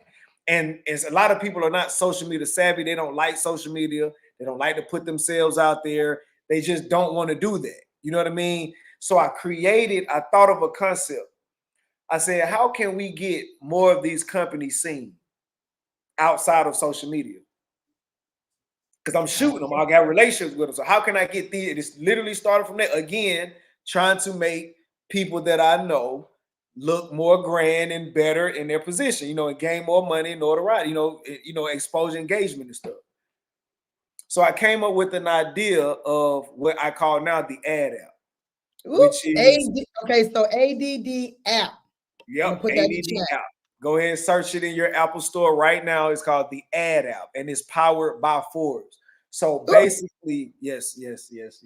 So basically, what the ad app entails is what it delivers is it is a new and improved Yellow Pages. Basically, in a nutshell, if you want to just have a thought about it, it's a Yellow Pages. I created, designed, and pitched it to Forbes the idea. And they literally, it was three white guys and my mentor, with three white guys, my mentor and a black guy, they literally walked in the corner on me. Walked in the corner after I pitched it to them. So I said, "Oh shit, what's going on?" They gonna walk in the corner. Do they hate it? Do they love it? Like they ain't never did that. Like what's going on? We usually laughing and drinking it. You know what I'm saying? Like they never did that. And they came back. They said, "Mr. Williams, we are on board, full fledged. We just wish we thought of that first." Damn. And this is the Forbes executives telling me this. It's little old me now. I'm making a significant amount of money with photography and everything. You know what I mean? And my, side hustles and everything. But for over $500 billion company that, the top 30 under 30s, 40 under 40s and everything they do, they're telling me that they wish that they thought of something first that I conjured up in my mind. You know what I mean? So I told them, give me some claps in the goddamn chat for that. What? So, yeah. I need them. So, after that initial meeting, I went full-fledged dived in. I developed the app. I got with my developers, and it took me over a year to get it done. So where'd you find the developers? Like, did you get them on Fiverr? Did you just Google? I actually know from school. I actually knew, developers already. I already knew developers. So it was a no-brainer for it. Once I came to them with that idea, they've been trying to get me to do a photography app and, just something like that for years. So with me bringing them a newfound creation idea to them, they're like, "Oh shit, yeah, we behind it." And we're still growing, we're still expanding, we're still changing things. You know what I mean? Because we just launched actually 2 months ago. We just launched in August. 2 months, August. We just launched. So if you have a business, if you are doing any type of services, government contract services, anything that you have going on with you need customers, and you want to advertise outside of social media for a little to nothing price, go and download the ad app right now and sign up, register, and put your business on the app. It's literally that simple. Over 100,000 consumers coming in a month from Forbes. Say that again. How many? 100,000 consumers a month coming through Forbes. And y'all don't even have 100,000 on Instagram. I'm just saying. Right. So all of the companies that have 300 followers, even if you have, 1 million followers or whatever, now you have access to extra people that you don't have access to because this is the actual statistic. You can Google it. Golly. Still today, people, over 90% of consumers utilize Yelp, the Yellow Pages, and Google to find businesses. Only 10% of sales comes from, in the United States, 10% of sales comes from social media. Only 10. Didn't know that. Damn, I didn't even know that. Google. Like, you can Google it. This is not a lie. It is in Google. So that's why I tell you, you will come up with a lot of your ideas if you just Google information. You can find the loophole with so many things if you just ask Google the right question. Right. And ChatGPT. Well, ChatGPT is behind, but all of that, everything. So and I created the app. So I'm saying, okay, it needs to be another place because Yellow Pages is boring.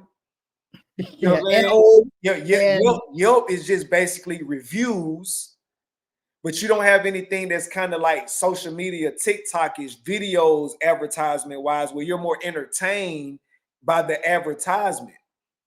Okay, so in the app, and I'm signed up. I gotta do a little better.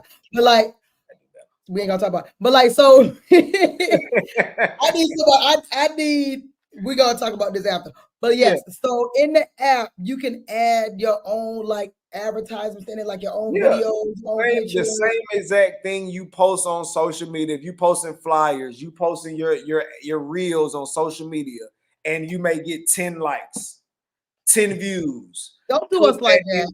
Yeah, I mean, but still, it's like, but put that in the ad app so you have people that are actually searching for your products and your services. Say say you do makeup. You say somebody do makeup. A person would type in makeup in the toolbar, in the search bar, makeup, and maybe their zip code. So we'll say makeup 30076. So whoever does makeup in 30076, that will come up on their feed, on their algorithm. And if they like this advertisement, they'll click on go, and it'll go directly to your landing page, wherever you want them to go. And you know what I like about that? Now I'm thinking about it because it's like, I can do the same thing with TikTok, right? But with those people are not vetted. Right. The people that are in the app are paying. Right. So it's like they are gonna at least be more vetted than what's that girl that did that pink sauce or whatever that was killing people, food poisoning. Respect. I'm just saying, like, these people are vetted, and so I'm gonna more than likely trust the people that are in the ad app, at least better than a random person on TikTok. Because that's more so clout based. You see what I'm saying? That's more so like, oh, because they got all of the followers, they got all of the views. So I think I trust this product now. With the ad app, it's just like, no, okay, look, I'm searching for a product, a new service, a new company. Let's see what people are advertising to me. If I'm looking for makeup, let me see what makeup artist has the best advertisement that'll hook me to make me go to their site and book their services. It's literally, it's like I said, I like simplicity. I said that in the beginning. Right. Yeah, you did. Absolutely. Simple. It's just simple to do. And it's affordable. It's nothing that'll beat you over the head. You spend $20 at McDonald's. I spend more than $20 at Starbucks damn near every day. Right. So I'm telling you, every day. Right. So you have access to 100,000 consumers monthly for $20 a month. And that's just now, because it's going to just now. That's now before it grow. So I know it's light blue. So you got your phone? Can you show us on your phone what the absolutely it's on the flyer? Yeah, let me see it a little bit. There it is. Right there you go, y'all. See, that's the right one. Yep, we got it. We seen it. We synced it. Okay, so tell us your clients that you already have in there. I saw that post you did about the RIP. The Rich Homie Quan, he was supposed to Rich. So Rich Homie Quan was one of the first hip hop artists that wanted to be featured on our music section that we're having uploaded on there within the next month. So we're actually adding music and a real estate tab onto the app as well. We just secured a contract with Keller Williams, so we're adding all of their real estate agents onto the app, and whatever they are advertising, it would be in a sub section as well as music. You know what I mean? So, but right now we have Turo, Chevron, Phoenix Capital, Trivago, the traveling company, PayPal, the new car company Rivian, Airbnb, Burger King, McDonald's, STK Steakhouse. You know what I mean? Like the list goes on, like, you know what I mean? And McLaren, BMW, Mercedes, like we have everybody on there right now, and we've only been launched 2 months. So how are you able to get, so is this all coming from Forbes? Are they like, hey, you need to get on here? And are you going out there selling CDs out the trunk? Like how are you getting on? It was a little bit of both, because once I came with them with the idea, that it was just an email for them. It was a phone call for them. It was a no-brainer. I would have never been able to reach these clients, these people that have already signed up, me going out here selling CDs that way. I had to build that relationship with somebody on the inside that they could make a phone call to everybody else that's on the outside. You know what I mean? And it just, like I said, it was just a snowball effect. But if I never would have started the photography business, and even that one job, you know what I mean? Like, you got to go all the way back to sometimes, you know, and we all do it. We're all guilty of whatever. Like, I'm not going to do it. I know you didn't do this one for free, but like all the things that you could have not done in order to get to that one day, and even that one conversation, and then that one contract, into the second contract, until pitching the idea. People are sensitive about their shit, okay? You might have an idea that you're afraid to even bring to somebody. And then you're like, you know what, I'm okay. I'm gonna see what they think about it. And then you said they loved it right away, and then powered it. Like, that's beyond major. I need to clap for that. Go ahead and drop that hand clap of praise in the chat, because that is like, it's like when I'm listening to you talking, I'm like, wait, what? When we first started talking about it, I'm like, wait, what? I'm not. No comprende. I don't know what you're saying, because there's no way that you went from a conversation to an app. Like, what you mean? Like, I used to develop literally in 2 years. Literally in 2 years. Took 2 years. 2 years, like I said, but the app wasn't even a thought when I first got the contract. It was just me shooting small businesses. You know, like I said, Forbes didn't even have anything really to do with my idea for the app at first. It was literally me shooting small businesses that I'm like, I want to help these, because I'm like, you have dope candles, you have a dope clothing line, you have dope, you're a dope makeup artist, you're dope, like you have a great business. You just don't have the engagement or the followers or the exposure for it. You don't solve the problem. Yeah, so let me yeah, it was a gap. It was a gap in that. So it's like, because everybody promotes on social media. And it's like, if you don't have any followers, you only promote it to your auntie, your mama, your cousins, the folks you went to school with. You know what I'm saying? It's like, okay, how, so in reality, how do you advertise to different people? So you put on Google ads, it's gonna cost you thousands of dollars to get, especially to the top. To get to the top, it's gonna cost you thousands. Facebook ads, you're spending $100, $200 a day on Facebook ads, Instagram ads. You're gonna do that. So I created a platform, an app by a black man. I created this to say, you know what, $20 a month, you got 100,000 people come through to see that they could potentially see what you got going on. You know, if they looking for your services, now you got a lot of clients. Wow. So which client do you feel like was probably the one that made you like, oh snap? I mean, you already have Forbes. That's kind of like the top, but like, which one were you like surprised? Because every day I'm looking at your story, I'm like, dang, another one. I think, like, to be honest, Airbnb. Wow. Because it's like, y'all don't need it.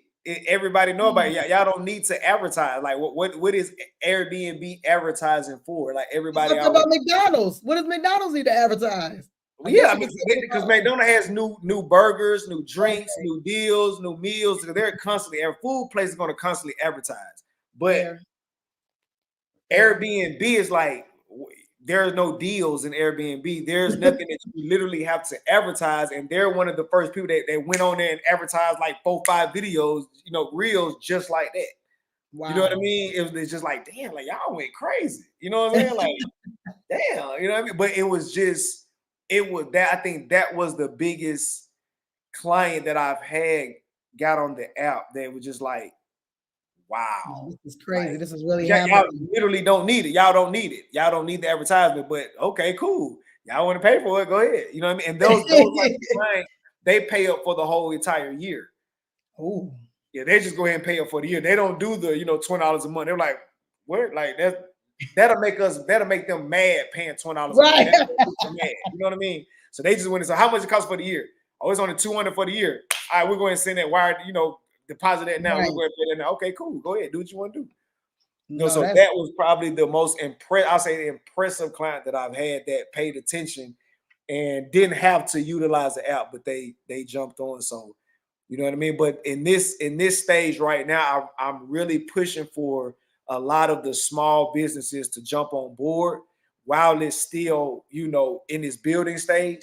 So when It's it still gets cheap.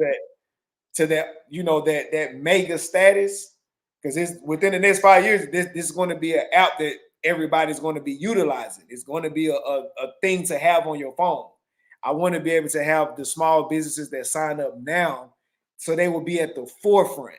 They won't be in the back. You know what I mean? So it's like I want to be able to have the small businesses on the front page, and you know, this and that. So no, we working everything out, but I just encourage a lot of people to have, you know, services and products right now to get on there right now, sign up, subscribe. Sign up.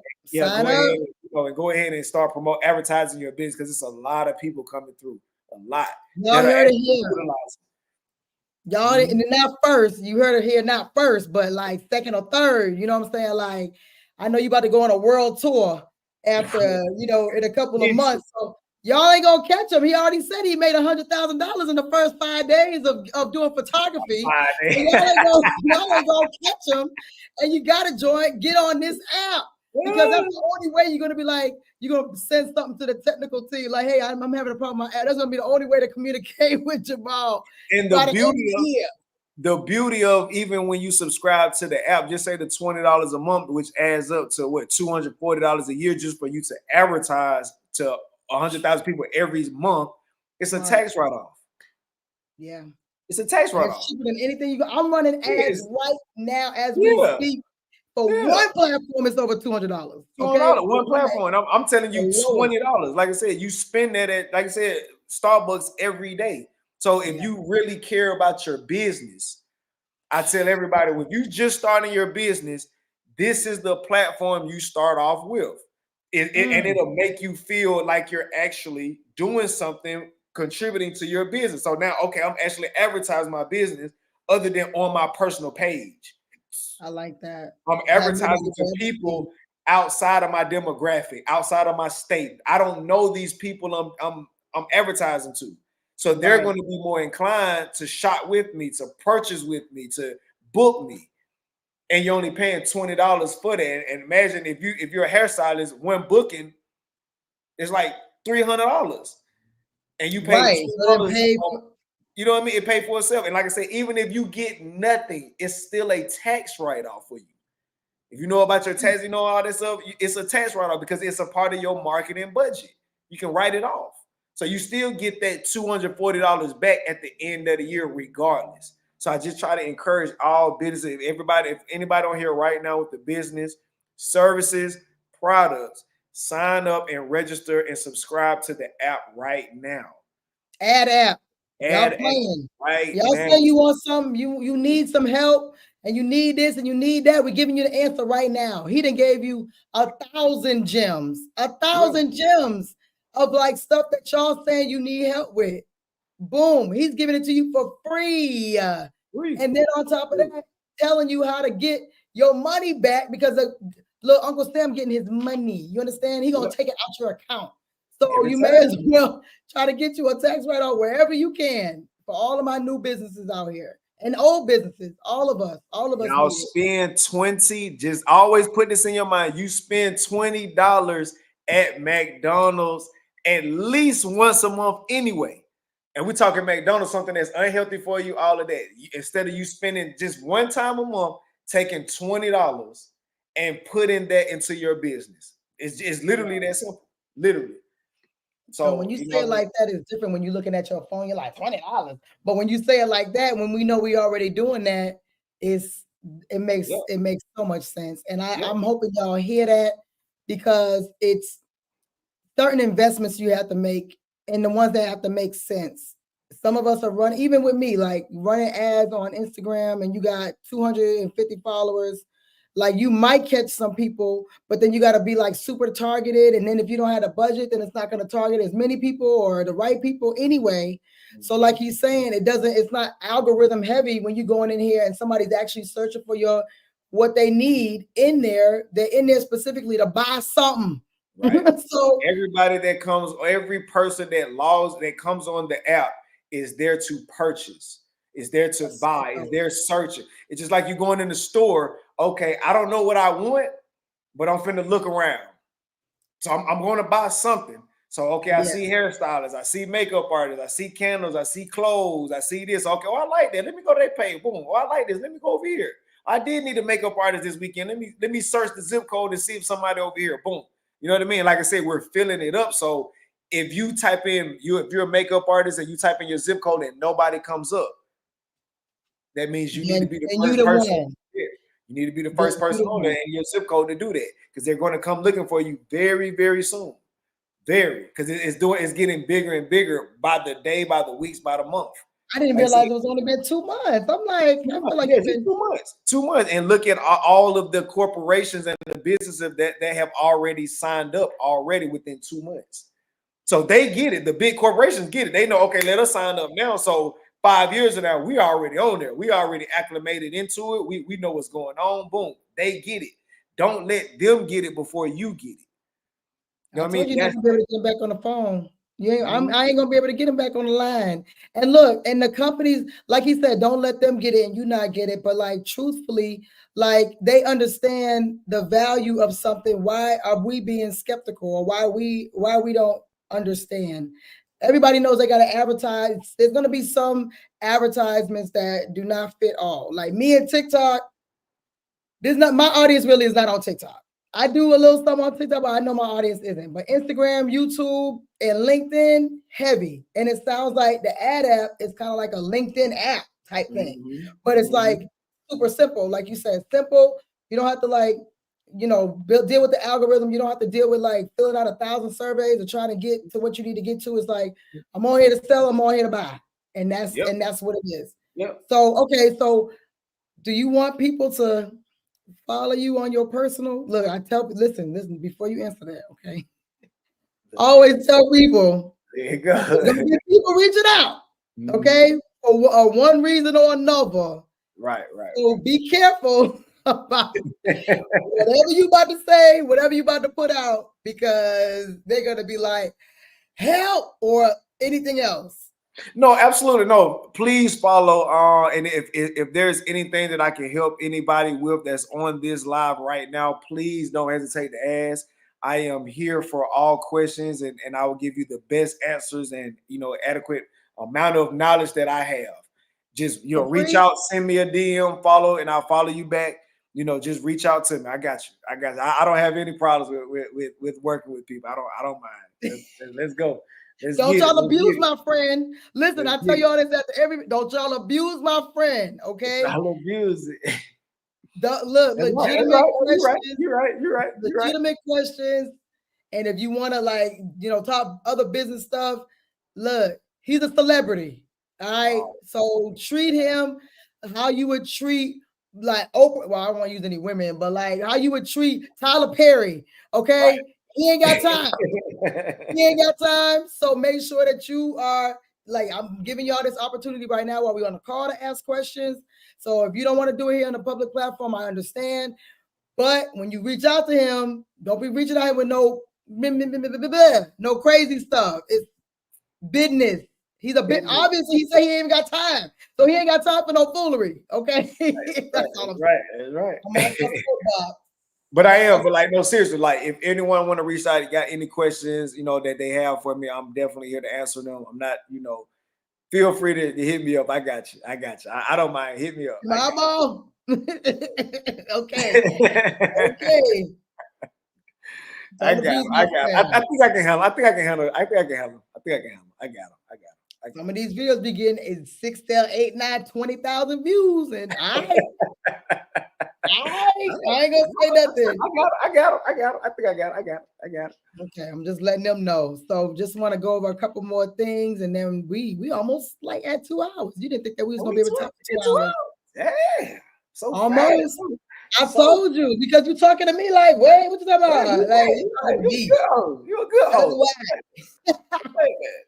Shout out to Mikey. Thank you so much again for the super chat. This young man, old man. Let me stop.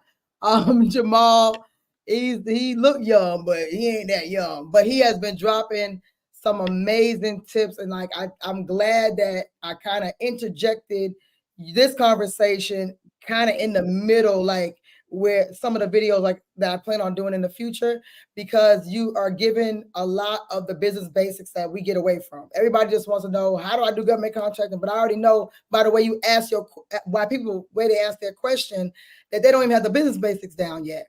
And so you're like, this is the basics of networking. This is the basics of business. This is the basics of just like hard work and good work ethic. That's like regular stuff that we forget.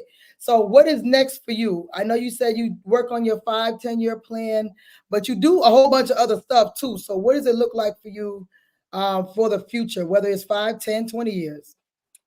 Bigger real estate. That's my main goal right now. And is I'm looking to expand outside of the country as far as my real estate. Yeah, Take yeah, me.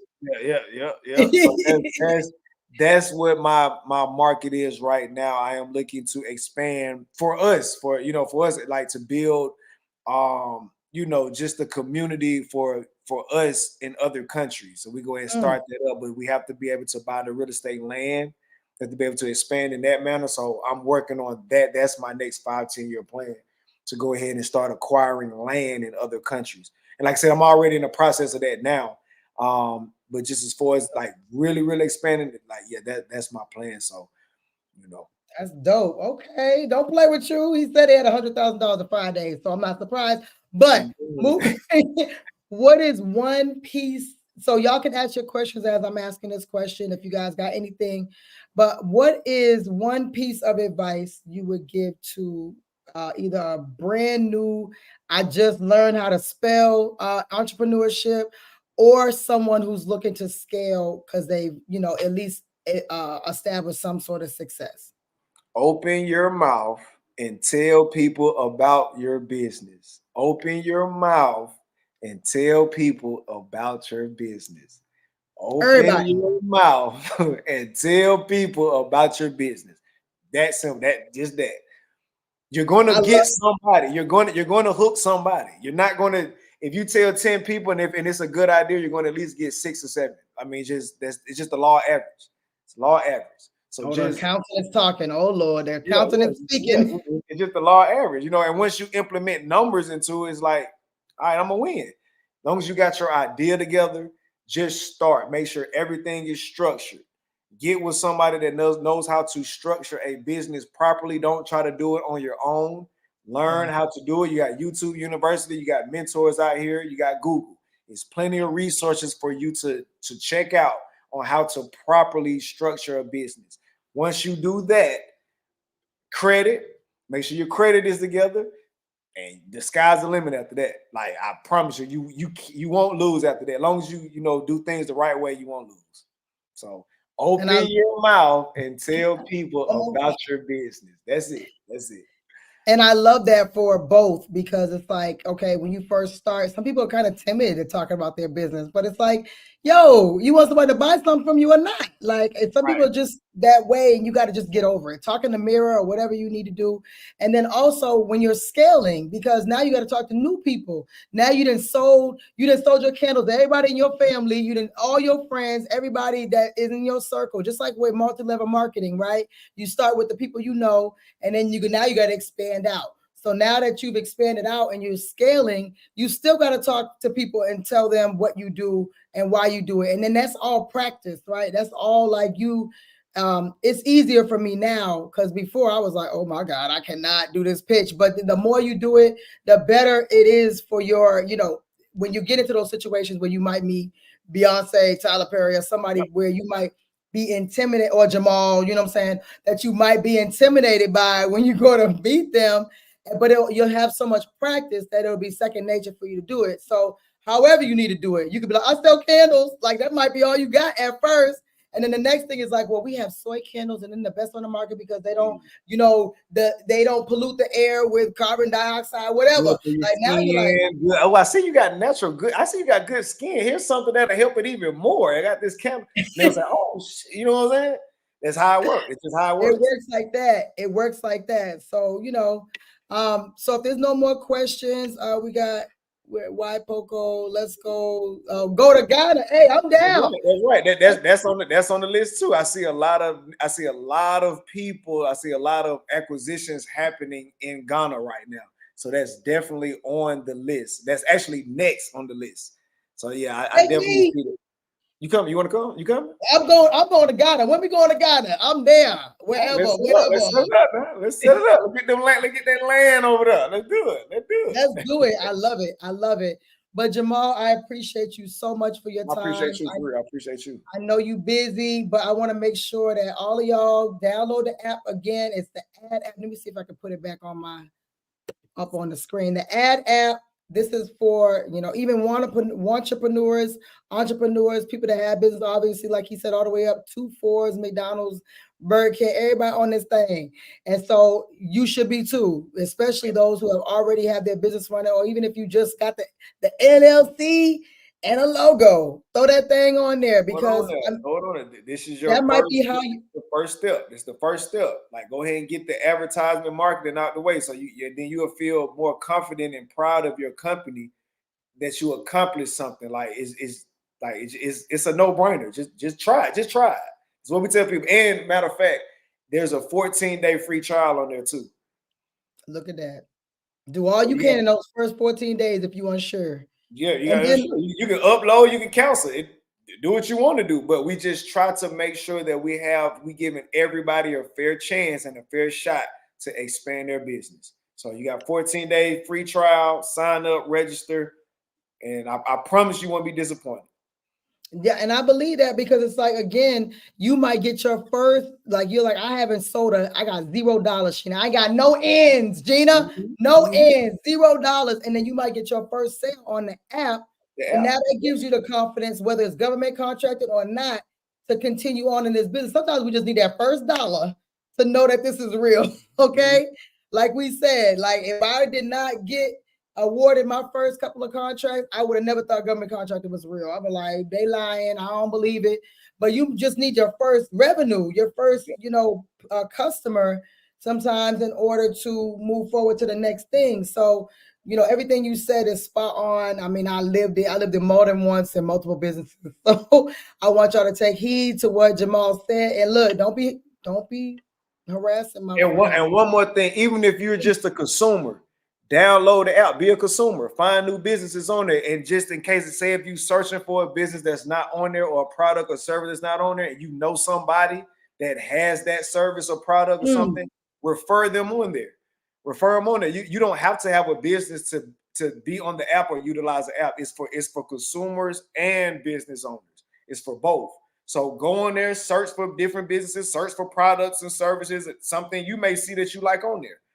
Right. Everybody's a consumer of something. Yeah, it's just like going on, TikTok. We buy off TikTok all the time. We buy off, online service all the time. So just go on there, search, and let's do it. Let's do it. So thank you so much. And don't be hitting up my friend. To the lovely Miss Parker, to the lovely Sheena. Thank you so much. No, for real, see, I appreciate the opportunity. You have a fine audience, a fine live going on. I appreciate everything you do for the community and for the, the military community, the government contracting community. You are doing a great job. And I appreciate you, for real. Appreciate you. No, absolutely. I appreciate you again for your time. And I thank all of y'all that hung out with us for a long time. Y'all still in here. Ain't even dropped down in numbers or nothing. So if you haven't hit go ahead and hit like on your way out, because we about to be out. Thank y'all again. So until next time, it is your favorite veteran, Jamal. Stay on. All right.